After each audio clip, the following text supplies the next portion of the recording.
1992 में हर्षद मेहता का स्कैम आपको याद है? सारी प्रॉपर्टी जब्त और उसके सारे अकाउंट सीज हो गए थे। लेकिन एक ऐसी चीज थी कि जिसको कोई हाथ नहीं लगा सका, ना कोर्ट ना सीबीआई। क्या था वो ऐसा? वो भी 10 करोड़ रुपए का। तो वो था 10 करोड़ की एक इंश्योरेंस पॉलिसी। ऐसा क्या था उस पॉलिसी में कि जिसमें सारे कोर्ट कचहरी लगकर भी उस 10 करोड़ की पॉलिसी को हाथ न लगा पाए?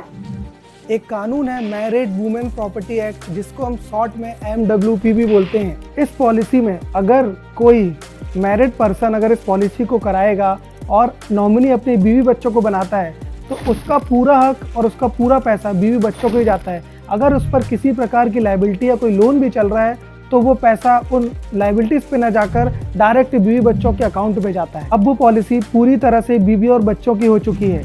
उस पॉलिसी पर ना कोई क्रेडिटर को ना ही कोई कोर्ट क्लेम के थ्रू ले सकता है और ना ही कोई बैंक उस पर हक जता सकता है। तो अगर आपको ऐसा लग रहा है बड़े बड़े लोग हैं करा लिए होंगे, तो नहीं भाई साहब, कानून सबके लिए समान है। उसको ये पता था, अब आपको भी पता चल गया। तो भाई साहब, पैच सिर्फ इतना सा है कि पॉलिसी लेते टाइम आपको ये बताना पड़ता है कि वो आपने MWPA एक्ट रजिस्टर किया है कि नहीं। तो आप इसी तरह की और वीडियोस चाहते हैं जो कि फाइनेंस और लोन से रिलेटेड हैं, तो आप मेरे पेज को लाइक, फॉलो एंड शेयर करें, अंशुल 4055 यूट्यूब में।